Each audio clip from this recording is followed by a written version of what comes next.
Assalamu alaikum students. I hope you all doing well. So today is our very first lecture of class 9 और आज के इस lecture के अंदर जो है वो हम फिज़िक्स के ऊपर बात करेंगे। और बेसिकली जो हमारी किसी भी सब्जेक्ट की जब हम स्टार्ट करते हैं तो उसमें दो बहुत इंपॉर्टेंट चीज़ें होती हैं जो कि डिस्कस करना ज़रूरी होती हैं। और वो दो चीज़ें होती हैं, पहला आपका पेपर पैटर्न, सेकंड आपका सिलेबस का ओवरव्यू। ये दोनों चीज़ें आपकी प्रिपरेशन में जो है वो बहुत ज़्यादा हेल्पफुल रहती हैं, क्योंकि अगर आपको पेपर पैटर्न सही से समझा हुआ है आपने तो आप उसी के अकॉर्डिंग अपने क्वेश्चंस जो है वो प्रिपेयर करके रखोगे। इसका मतलब ये नहीं है कि आपको सेलेक्टेड क्वेश्चंस में आपको बताऊंगा और आप वो रट लोगे, नहीं। आपको हर चैप्टर की इंपॉर्टेंस का जो है वो आपको अंदाज़ा हो जाता है अगर आप अपने पेपर पैटर्न को सही तरीके से समझ लेते हो। और दूसरी हमारी चीज़ होती है सिलेबस। ये दोनों चीज़ें जो है वो आपस में क्या करती हैं, लिंक करती हैं। Syllabus and paper pattern. Paper pattern आपको क्वेश्चंस बताएगा, क्वेश्चन किस तरीके से आ रहे हैं, और सिलेबस जो है वो आप लोगों को पता होगा कि किस चैप्टर से कितने ज़्यादा क्वेश्चंस आ रहे हैं, ताकि जो है उस चैप्टर के ऊपर आप अपना मैक्सिमम टाइम जो है वो लगाओ। ठीक है। एंड द लास्ट चीज़ जो आज आज हमने डिस्कस करनी है वो है यूनिट कन्वर्जन। यूनिट कन्वर्जन वैसे तो आपका चैप्टर 1 का पार्ट है, चैप्टर 1 का टॉपिक है। और बट ये आपके हर चैप्टर के अंदर जो है ना वो आपको काम आएगा। क्यों? क्योंकि यूनिट कन्वर्जन आपके न्यूमेरिकल्स में जो है ना वो आपको बहुत ज़्यादा हेल्प करता है। अगर आपकी यूनिट कन्वर्जन सही नहीं है तो फिर आपके न्यूमेरिकल्स भी जो है ना वो आपके गलत होंगे, क्योंकि मोस्ट ऑफ द टाइम ऐसा ही होता है कि पेपर के अंदर आपको जब न्यूमेरिकल्स दिए जाते हैं उनमें यूनिट्स जो है ना वो चेंज होता है। तो मोस्ट ऑफ द टाइम आपको क्या करना पड़ता है, आपको यूनिट कन्वर्जन करनी पड़ती है ताकि आपका आंसर जो है ना वो सही है। Alright. So without any further ado let's start. तो सबसे पहले हम अपना एक नज़र सिलेबस के ऊपर डाल लेते हैं। तो सिलेबस में ये आपकी बुक आ गई आपके सामने, एंड ये 9 चैप्टर्स जो है ना वो आपके सिलेबस का पार्ट है। ठीक है। टोटल 9 चैप्टर्स आपकी बुक के अंदर मौजूद हैं। और अब स्टूडेंट्स सबसे पहला सवाल यही करते हैं कि इसमें से कौन सा चैप्टर जो है ना वो हम करें, कौन सा चैप्टर सबसे ज़्यादा इंपॉर्टेंट है, या किस हर चैप्टर के इंपॉर्टेंट क्वेश्चंस बता दें। मोस्ट ऑफ द टाइम ऐसा होता है जब पेपर्स आप लोग के करीब होते हैं, 1 मंथ रह जाते हैं, 2 मंथ रह जाते हैं, तो आप लोग का जो है बच्चे ही पूछते हैं कि सर इंपॉर्टेंट क्वेश्चंस बता दें, कौन कौन से क्वेश्चंस हम करें। तो देखें, क्वेश्चंस किसी को नहीं पता होते, क्वेश्चंस आपके चेंज होके भी आ सकते हैं। और मैं कभी भी बच्चों को रिकमेंड नहीं करता कि आप क्वेश्चंस के जो है ना वो रटे मारो बैठ के, क्योंकि आप ऐसा करते हो तो फिर आप अपने ऊपर ही बर्डन क्रिएट कर रहे हो। तो हमें अच्छे तरीके से अपना सिलेबस कवर करना होता है ताकि आपका एग्ज़ाम में जो है ना आपको स्ट्रेस ना हो। ऑलराइट। सो अगर अब बच्चे इंपॉर्टेंट पूछते भी हैं तो मेरा उनसे आंसर यही होता है कि आपने अपने, फॉर एग्ज़ाम्पल अगर आपके 9 चैप्टर्स आपकी बुक के अंदर हैं तो आपने एटलीस्ट 6 चैप्टर्स अपने पक्के करके रख लेना है। ठीक है। अब आप सीक्वेंस आगे पीछे कर सकते हो, लेकिन आपने कम से कम 6 चैप्टर्स जो है ना वो लाजमी करने ही करना है। अब आप चाहो तो पहला चैप्टर हटा दो, इसमें से आप 7 चैप्टर इंक्लूड कर दो, या आप कोई और चैप्टर इंक्लूड कर दो। तो कम से कम आपके 6 चैप्टर्स एटलीस्ट आपके अच्छे से प्रिपेयर हुए हुए होने चाहिए। तो यह है कि आपके इंशाल्लाह 80 to 90% मार्क्स ईजीली आ जाएंगे। ऑब्वियसली 100% मैं नहीं कह रहा, क्योंकि आप 3 चैप्टर्स छोड़ भी रहे हो, लक है आपका। 6 चैप्टर करके भी अक्सर बच्चे पूरा पेपर करके आ जाते हैं, बट आपने ऑब्वियसली रिस्क नहीं लेना। ठीक है। अगर आपके पास टाइम है तो आपने पूरा सिलेबस कवर करना है। अगर आपने प्रिपरेशन ही लेट स्टार्ट करी है तो उसके जो नुकसान होते हैं वो मैंने आपको अपने इंट्रोडक्टरी सेशन के अंदर भी डिस्कस करे थे। ठीक है। तो ये आपका सिलेबस है, एंड टू बी ऑनेस्ट आपका ये सिलेबस जो है ना बहुत ज़्यादा मुश्किल नहीं है आपके लिए। बहुत अच्छे से ये सिलेबस कवर हो जाएगा अगर आप क्लासेस अपनी प्रॉपर तरीके से अटेंड करते हो। ठीक है। क्योंकि आप क्लास में हम पूरे के पूरी सारी चीज़ों को बहुत अच्छे से जो है ना वो कवर करते हैं। तो ये आपका ये सिलेबस। अब चलते हैं पेपर पैटर्न की तरफ कि आपके क्वेश्चंस किस तरीके से आते हैं, क्योंकि मैंने आपको बताया कि 6 चैप्टर आप कर लो तो आपका पेपर अच्छा खासा हो जाएगा। तो देखते हैं कि ऐसा है भी या नहीं। तो ये आप लोग का पेपर पैटर्न है, जो कि ये आपका मैंने 24 का पेपर पिक किया है, जो कि पिछले साल आया था। तो इस सबसे पहले तो आपकी जो मार्क्स डिस्ट्रीब्यूशन होती है वो आपको जो फिज़िक्स के ओवरऑल मार्क्स होते हैं वो होते हैं 75, जिसमें से आपका जो प्रैक्टिकल है वो 15 मार्क्स का होता है, जो कि आपके स्कूल वाले कंडक्ट करते हैं। एंड 60 मार्क्स का आपका थ्योरी का पेपर आता है, जिसकी हम जो है वो प्रिपरेशन करेंगे। ठीक है। अब उन 60 मार्क्स की डिस्ट्रीब्यूशन किस तरीके से होती है, 3 सेक्शंस आपके बने हुए होते हैं, section A, B and C. Section A के अंदर आपके एमसीक्यूज़ होते हैं, मल्टीपल चॉइस क्वेश्चंस, जो कि 12 होते हैं।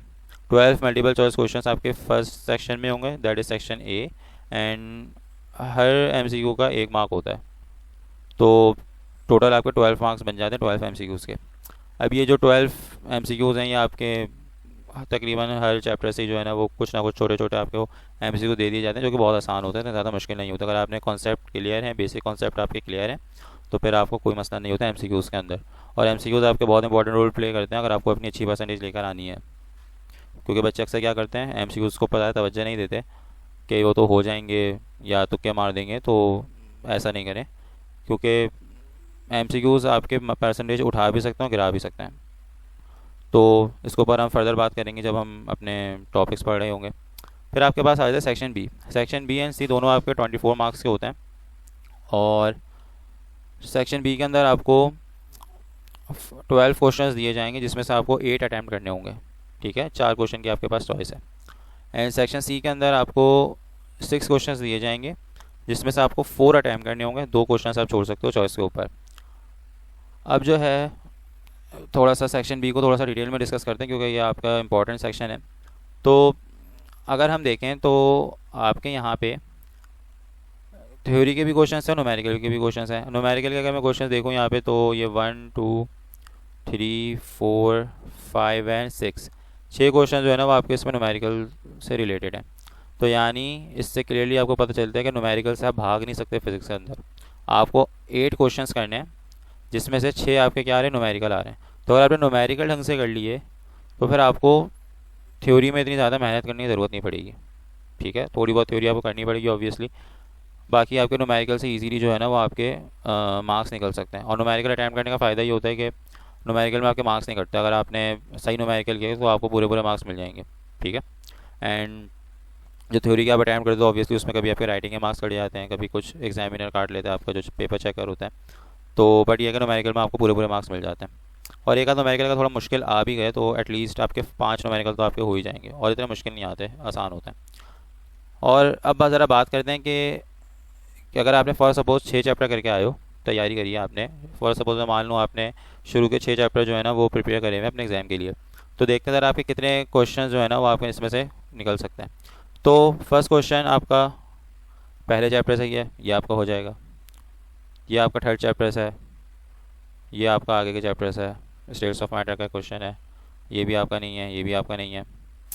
टॉर्क वाला क्वेश्चन आपका हो जाएगा, ये वाला न्यूमेरिकल हो जाएगा, ये वाला न्यूमेरिकल हो जाएगा, एंड ये वाला क्वेश्चन भी आपका हो जाएगा, और ये वाला क्वेश्चन भी आपका हो जाएगा। तो टोटल कितने हो गए, 1 2 3 4 5 6 7।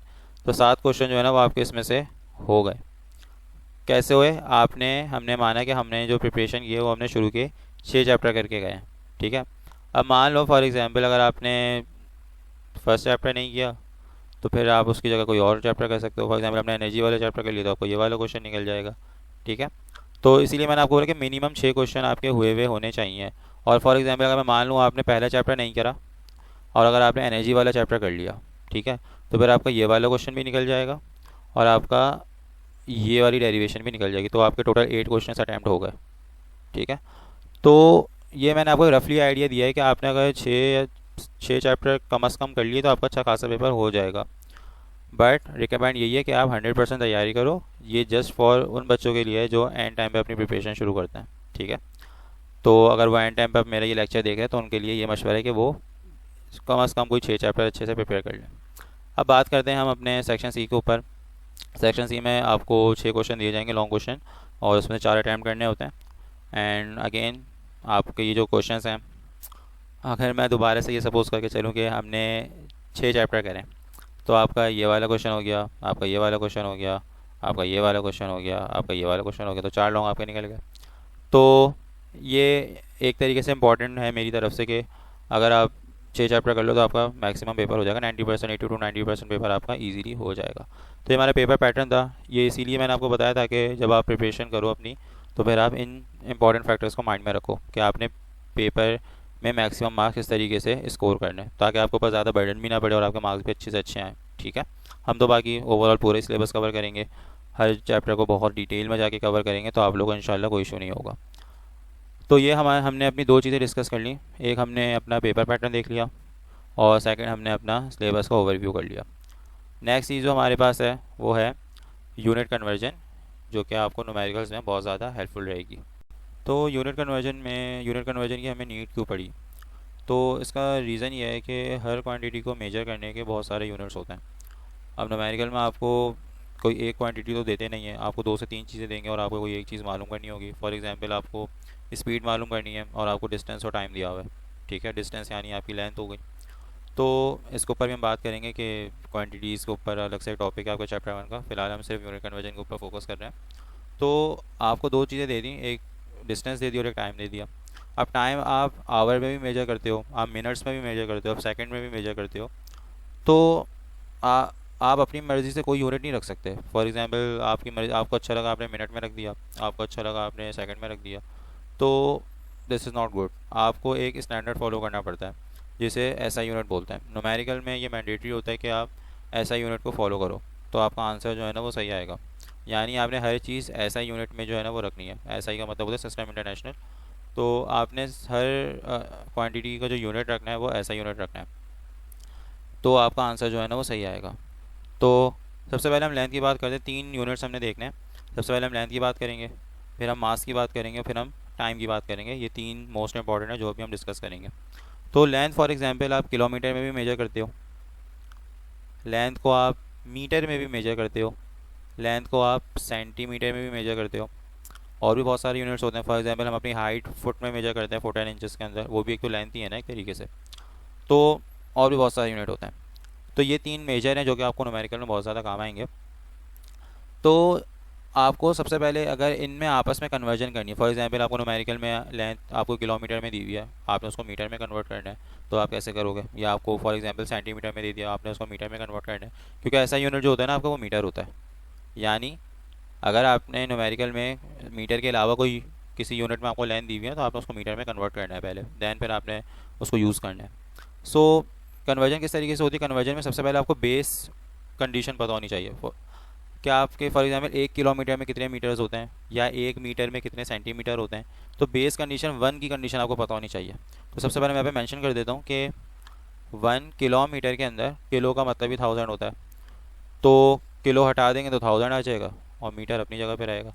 तो 1 किलोमीटर के अंदर आपके 1000 मीटर्स होते हैं। सिमिलरली अगर मैं 1 मीटर की बात करूँ तो 1 मीटर के अंदर आपके 100 सेंटीमीटर्स होते हैं, क्योंकि सेंट का मतलब ही 100 होता है।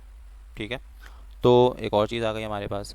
आप कन्वर्जन किस तरीके से करेंगे वो मैं आप लोगों को समझा देता हूँ कि जब भी आप किलोमीटर से मीटर में आओगे, यानी एक बात आपने याद रखी, जब आप बड़े यूनिट से छोटे यूनिट में आओगे, जैसे किलोमीटर एक बड़ा यूनिट है, जब हमें बहुत बड़ा डिस्टेंस कैलकुलेट करना होता है तो फिर हम किलोमीटर यूज़ करते हैं, नॉर्मली हम मीटर यूज़ करते हैं। और सेंटीमीटर बहुत उससे ज़्यादा छोटा डिस्टेंस या लेंथ कैलकुलेट करनी होती है तो हम सेंटीमीटर यूज़ करते हैं। तो जब भी आप बड़े यूनिट से छोटे यूनिट में आते हो ना तो आप करवाते हो मल्टीप्लाई। ठीक है। अब मल्टीप्लाई किससे कराओगे? जो आपकी बेस कंडीशन आपको दी हुई है। 1000 का रिलेशन है ना इनके आपस में, तो आप मल्टीप्लाई कराओगे 1000 से। ठीक है। जो भी आपको वैल्यू दी हुई है, आपको फॉर एग्जांपल 4.7 किलोमीटर दिए, आप उसको 1000 से मल्टीप्लाई करा दोगे, 4700 आंसर आएगा। अब सिमिलरली अगर आपने मीटर से सेंटीमीटर में आ रहे हैं तो अगेन आप बड़े यूनिट से छोटे यूनिट में आ रहे हो, क्योंकि मीटर बड़ा है एज़ कम्पेयर टू सेंटीमीटर। तो फिर आप मल्टीप्लाई कराओगे 100 से, क्योंकि 1 मीटर में कितने सेंटीमीटर होते हैं? 100 होते हैं। अब इसके अपोजिट अगर आप छोटे से बड़े में जा रहे हो तो कंडीशन तो वही है, बस ऑपरेशन रिवर्स हो जाएगा। ऊपर हम मल्टीप्लाई करा रहे थे, यहाँ पर आप डिवाइड कराओगे, कंडीशन वही है 100 की। अब आप मीटर से किलोमीटर में आ रहे हो तो आप डिवाइड कराओगे किससे? 1000 से। तो इस तरीके से जो है ना वो हम अपनी यूनिट कन्वर्जन परफॉर्म करते हैं। तो ये हमने सबसे पहले बात करी लेंथ की। अब फॉर प्रैक्टिस हम यहाँ पे इसकी दो एग्जांपल सॉल्व करके देख लेते हैं ताकि आपको क्लैरिटी हो जाए। ठीक है। ये फाइल आपके साथ शेयर हो जाएगी पीडीएफ फॉर्मेट में, तो आपने वहाँ से इजीली कॉपी डाउन कर लेना, कोई इशू नहीं है। तो ये कुछ क्वेश्चंस हैं जो कि मैंने आपकी बुक से एक्सट्रैक्ट किए हैं। आपकी जो फर्स्ट चैप्टर है उसके अंदर ये क्वेश्चन मौजूद है, तो इसी को हम यहाँ पे सॉल्व कर लेते हैं। तो यहाँ पर दो टोटल 6 क्वेश्चन हैं, जिसमें से दो इसमें से लेंथ से रिलेटेड हैं, दो मास के और दो टाइम के हैं। तो अभी हम लेंथ की बात कर रहे हैं तो पहला वाला करेंगे हम और डी पार्ट करेंगे। ठीक है। तो आगे चलते हैं। तो सबसे फर्स्ट पार्ट में हमसे बोला हुआ है, हम यहाँ पे सॉल्यूशन करते हैं पार्ट ए का। ठीक है। तो पार्ट ए में हमसे कह रहे हैं आपको वैल्यू दी हुई है 230 सेंटीमीटर और इसको आपने मीटर में कन्वर्ट करना है। ठीक है। तो अगेन बेस कंडीशन पता होनी चाहिए। हमने देखा था कि 1 मीटर के अंदर 100 सेंटीमीटर्स होते हैं। तो ठीक है। और हम सेंटीमीटर दिया हुआ है, हमें मीटर में जाना है, तो हम क्या करेंगे? डिवाइड कराएंगे। तो आपको जो भी वैल्यू दी हुई है आपसे आपने सेंटीमीटर से मीटर में जाना है। तो सबसे पहले आप अच्छी प्रैक्टिस ये होती है कि आप यहाँ पे बेस कंडीशन मेंशन कर दो कि 1 मीटर के अंदर 100 सेंटीमीटर होते हैं, और आप अपोजिट डायरेक्शन में जा रहे हो तो आप क्या करोगे, आप डिवाइड कराओगे। ठीक है। सो आपने 230 को 100 से डिवाइड करा दिया, 0 से 0 कैंसिल, 23 डिवाइड बाई 10, 2.3 आपके पास क्या होगा, आंसर आएगा। तो यानी 230 सेंटीमीटर में आपके कितने मीटर होते हैं, 2.3 मीटर्स। ऑल राइट, आसान क्वेश्चन था हमारा। नेक्स्ट क्वेश्चन है हमारे पास, 0.8 मीटर को आपने मिलीमीटर में कन्वर्ट करना है। अच्छा, मिलीमीटर की हमने बेस कंडीशन नहीं देखी थी, तो मैं आपको यहाँ पे मेंशन कर देता हूँ, या हम अपने ऊपर वाली पेज के ऊपर जाके मेंशन कर देते हैं। वेट, तो ये हो गया 0.8 मीटर और हमने इसको कन्वर्ट करना है किसके अंदर, मिलीमीटर में। ठीक है। तो यहाँ पर हमने सेंटीमीटर से भी जो छोटा यूनिट होता है ना, वो मिलीमीटर होता है। ठीक है, ये सेंटीमीटर से भी छोटा होता है। अब आप मीटर से मिलीमीटर में जा रहे हो डायरेक्टली, नॉर्मली तो मैंने जो सीक्वेंस बनाया उसमें आप सेंटीमीटर से मीटर में जाओगे, वो मिलीमीटर में जाओगे, तो कोई मसला नहीं है, करके देख लेते हैं इसको भी। तो 1 सेंटीमीटर में जो है ना 10 मिलीमीटर होता है, और 1 मीटर में 1000 मिलीमीटर होता है। ठीक है। तो अगर आपको सेंटीमीटर में दिया हुआ है उससे मिलीमीटर में जा रहे हो तो आप मल्टीप्लाई बाय 10 कर दोगे, सिंपल, जो बेस कंडीशन है। सेंटीमीटर से अगर आप मिलीमीटर में जा रहे हो तो मल्टीप्लाई बाय 10 कर दोगे। अब देखो, मीटर से सेंटीमीटर में आने के लिए मल्टीप्लाई बाय 100, फिर मल्टीप्लाई बाय 10, तो ये बन जाएगा 1000। तो अगर आपने डायरेक्ट मिलीमीटर से मिलीमीटर में आना है तो आप डायरेक्ट 1000 से मल्टीप्लाई करवा सकते हो। ठीक है, आपको सेंटीमीटर में पहले आने की ज़रूरत नहीं है, और इसका अपोजिट जाएंगे तो फिर वही डिवाइड बाय 10 हो जाएगा। सो यहाँ पर हमें क्या दिया हुआ था, 0.8 मीटर को मिलीमीटर में लेके जाना है। तो मैंने आपको बताया कि 1 मीटर के अंदर 1000 मिलीमीटर होता है। तो फिर आपने क्या करा, 0.8 को 1000 से मल्टीप्लाई करा देना, डेसिमल आपका 3 डिजिट आगे शिफ्ट हो जाएगा, तो 1 2 3, तो यहाँ 0 0 लगा देते हैं, तो यहाँ का आंसर आ जाएगा 800 millimetre. All right, so easy, I hope मुश्किल नहीं लगा होगा ये। तो ये हमारी थी लेंथ की कन्वर्जन, क्या आप लेंथ को किस तरीके से कन्वर्ट करते हो इन डिफरेंट यूनिट्स। टाइम का भी वही रहेगा, ये बेस आपको पता होनी चाहिए, बड़े से छोटे में जाने तो क्या करना है, छोटे से बड़े में आने तो क्या करना है। बाकी आपको बेस कंडीशन पता होनी चाहिए, सिंपल। तो हम मास की बात कर लेते हैं। मास का वैसे बड़ा सिंपल है, क्योंकि मास में हम इतनी ज़्यादा मसला होता नहीं है। उसका मैं रीज़न बता देता हूँ कि जैसे मैंने बताया लेंथ के बहुत सारे यूनिट्स होते हैं, तो यहाँ जो मोस्ट कॉमनली यूज़ होने वाले वो मैंने 4 यहाँ पे लिख दिया। अब जो मास के यूनिट्स होते हैं, मतलब लेंथ के, ये मोस्ट कॉमन है। मास के जो नॉर्मली यूज़ होते हैं ना, वो एक होता है केजी और एक होता है जी, यानी किलोग्राम और ग्राम।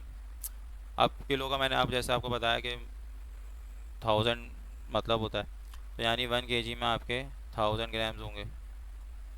अब अगर आप कन्वर्जन करने जाते हो तो आपको किलोग्राम दिया हुआ है, तो आपने ग्राम में अगर आना है तो मल्टीप्लाई बाय 1000 कर दोगे, तो अगर आपने अपोजिट आना है तो आप डिवाइड बाय 1000 कर दोगे। अब और जो ऐसा यूनिट होता है ना, वो आपका केजी होता है। ठीक है, तो अगर आपको ग्राम में दिया हुआ है तो आपने उसको केजी में कन्वर्ट करना है। सो सिंपल, इसके भी हम कुछ क्वेश्चन देख लेते हैं। यहाँ पे 2 क्वेश्चन इसके हैं, एक ये वाला है और एक ये वाला है। एक में ग्राम से किलोग्राम में जा रहे हैं, एक में केजी से ग्राम में जा रहे हैं। तो आपने सबसे पहले इस वीडियो को पॉज करके इन 2 को सॉल्व करना है, देन फिर आपने कंटिन्यू करके अपने आंसर्स मैच कर लेना है। ठीक है, मैं यहाँ पे आपको आगे कंटिन्यू कर रहा हूँ। तो सॉल्यूशन है पार्ट बी का। पार्ट बी में क्या बोला हुआ है, कह रहे हैं 250 ग्राम को केजी में कन्वर्ट करें। All right, no issue. तो 250 ग्राम को हमने केजी में कन्वर्ट करना है। मैंने आपको ये तरीका बताया कि पहले आपने बेस कंडीशन लिखनी है कि 1 kg में आपके 1000 ग्राम्स होते हैं, ये पता होना चाहिए आपको। अब ग्राम से केजी में जा रहे हो ना, यानी छोटे से बड़े यूनिट में जा रहे हो, तो फिर आप क्या करोगे, डिवाइड बाय 1000 कराओगे। तो 250 डिवाइड बाय 1000, 0 से 0 कैंसिल, एंड ओके, 0.25 आपका आंसर आएगा। अगर आपको मैनुअल कैलकुलेशन में कोई गड़बड़ लग रही है, मुश्किल हो रहा है, तो आप कैलकुलेटर यूज़ कर सकते हो। सिंपल आपको अलावा है पेपर में, सिंपल कैलकुलेटर आप यूज़ कर सकते हो। तो ये आपका आंसर आएगा 0.25 kg। मैं ये रेकमेंड करूँगा कि आप कैलकुलेटर इतनी सिंपल कैलकुलेशंस में ना करो, उसको खुद से करो तो ज़्यादा बेहतर है, आगे आपको काम आएंगे। वरना जब आप यूनिवर्सिटी लेवल पे टेस्ट वगैरह देने जाते हो तो फिर आपको मोस्ट ऑफ द यूनिवर्सिटीज़ में कैलकुलेटर अलाउ नहीं होता। ठीक है, तो आपको अभी ज़्यादा डाल देनी चाहिए। ओके, नेक्स्ट हमारा 1.2 kg को ग्राम में कन्वर्ट करना है, पार्ट एफ है। ओके, 1.2 kg को हमने ग्राम्स में कन्वर्ट करना है। ओके, कैसे करेंगे? मैंने बताया 1 kg में 1000 ग्राम्स होते हैं, तो आपने इसको 1000 से मल्टीप्लाई करा देना है। डेसिमल आपका 3 डिजिट आगे शिफ्ट हो जाएगा, 12300। तो ये आपका जो आंसर आएगा वो आएगा 1200 ग्राम्स। ऑलराइट, तो ये हमारी मास की कन्वर्जन थी कि आपने किलोग्राम और ग्राम में किस तरीके से कन्वर्जन परफॉर्म करनी है। And the last one for today is, जो कि यूनिट हमने देखना है, क्वांटिटी हमने देखनी है, वो है आपका टाइम। टाइम हम डेली लाइफ में यूज़ करते ही रहते हैं नॉर्मली, लेंथ और मास भी करते हैं वैसे। तो टाइम में जो हम नॉर्मली सबसे बड़ा यूनिट देखते हैं वो होता है आवर। आवर एंड एक second, hour, minutes and seconds, और मिली सेकंड्स भी होते हैं। न्यूमेरिकल्स में काम आएगा, बट रियल लाइफ में इतना हम मिली सेकंड को बात नहीं करते। तो पहले हम इसकी बेस कंडीशंस मेंशन कर देते हैं कि हमें पता ही है 1 आवर में आपके 60 मिनट्स होते हैं, एंड 1 मिनट में आपके 60 सेकंड्स होते हैं, एंड 1 सेकंड में आपके 1000 मिली सेकंड्स होते हैं। ठीक है, मिली का मतलब ही 1000 होता है, तो आपने इससे याद रख लेना है इसको। ओके, वेट अ मिनट, ये आ गया। अच्छा, तो अब जब हम आवर से मिनट में आएंगे, तो जो हमें पता है 1 आवर में 60 मिनट है, तो मल्टीप्लाई पे 60 करेंगे। एंड जब हम 1 मिनट से सेकंड में आएंगे, तो अगेन मल्टीप्लाई पे 60 करेंगे, क्योंकि 1 मिनट में 60 सेकंड है। एंड जब हम सेकंड से मिली सेकंड में आएंगे, तो फिर हम मल्टीप्लाई करेंगे 1000 से, क्योंकि 1 सेकंड में 1000 मिली सेकंड्स होता है। अब जब हमें इसका अपोजिट जाना है, छोटे से बड़े में जाना है, तो फिर हम वही करेंगे, डिवाइड कराएंगे। Divide by 1000, divide by 60 and again divide by 60। Time की कन्वर्जन वैसे इंपॉर्टेंट होती है, वो अक्सर आपको टाइम बहुत ज़्यादा यूज़ होता है डिफरेंट क्वांटिटीज़ को मेजर करने के लिए। फॉर एग्जांपल स्पीड है, तो फिर नॉर्मल ये करते हैं कि आपको एसआई में नहीं देते। अच्छा, जो उसका एसआई यूनिट होता है ना, वो सेकंड होता है। तो अगर आपको मिनट में या आवर में दिया हुआ है, तो आपने उसको सेकंड में कन्वर्ट करना है। ठीक है, तो ये हमारी थी टाइम की कन्वर्जेंस। आपने ये अच्छी तरीके से अपने पास नीट एंड क्लीन अपनी कॉपी में नोट डाउन करके रखना है, क्योंकि ये आपको आगे बहुत काम आएगा। अब इसके कुछ क्वेश्चन जो हम कर रहे थे वो देख लेते हैं, जो हमारे दो रह गए। एक है हमारा, इसको हम यही सॉल्व कर लेते हैं सामने सामने। तो अगर मैं बात करूँ पार्ट सी की, तो सेकंड से मिली सेकंड में आ रहे हैं। ठीक है, तो पार्ट सी अगर मैं सॉल्व करूँ, तो 1 सेकंड में मैंने बताया 1000 मिली सेकंड्स होते हैं। अब आपने 0.5 सेकंड को कन्वर्ट करना है ना मिली सेकंड में, तो उसको 1000 से मल्टीप्लाई करा तो सिंपल, बड़े से छोटे में आ रहे हो, तो आपके पास आंसर आ जाएगा 12300। 500 मिली सेकंड आपके पास आंसर आ जाएगा। तो फिर आपका जो इसका आंसर हो गया वो है 500 मिली सेकंड्स। ठीक है, now the last part is part E. Part E में आपको क्या बोला हुआ है, 350 मिली सेकंड है, इसको सेकंड्स में कन्वर्ट करना है। नो इशू भाई, यही है बस, पहले हमने मल्टीप्लाई कराया था, हम डिवाइड करा देंगे, क्योंकि बड़े से छोटे से बड़ी यूनिट में जा रहे हैं। तो 350 डिवाइड बाय 1000, तो आपके पास 0 से 0 कैंसिल, 0.35 आपका आंसर आएगा। तो यानी 350 मिली सेकेंड में 0.35 सेकेंड्स होता है। ऑलराइट, तो आई होप ये यूनिट कन्वर्जन में आप लोगों को कोई इशू नहीं हुआ होगा। और ये टॉपिक डिस्कस करने का रीज़न ये है कि मोस्ट ऑफ द स्टूडेंट्स को कन्फ्यूजन रहती है यूनिट कन्वर्जन के अंदर, और उन्हें बेस कंडीशंस नहीं पता होती, एंड देन फिर वो कन्वर्जन में गड़बड़ करते हैं, कन्वर्जन आ नहीं रही होती, क्योंकि ये चीज़ आपको न्यूमेरिकल में बीच बीच में इसकी ज़रूरत पड़ेगी। तो अगर आप फंसोगे, तो फिर आपको वैसे न्यूमेरिकल स्टार्टिंग में न्यूमेरिकल समझने में इश्यूज़ होते हैं, एंड देन फिर अगर आपको यूनिट कन्वर्जन भी नहीं आती, तो फिर आप और ज़्यादा कन्फ्यूज़ होगे। ठीक है, तो that's why this is the most important topic, इसलिए हमने इसको आज के इस लेक्चर में डिस्कस किया। सो आई होप आप लोगों को ये क्लियर हो गया होगा। इसलिए अगर आप लोग कोई कन्फ्यूजन है, आप लोग व्हाट्सएप पे मैसेज करके हमसे पूछ सकते हैं, आप लोगों को इंशाल्लाह रिस्पॉन्स मिल जाएगा। Alright, so that's all for this lecture. Thank you.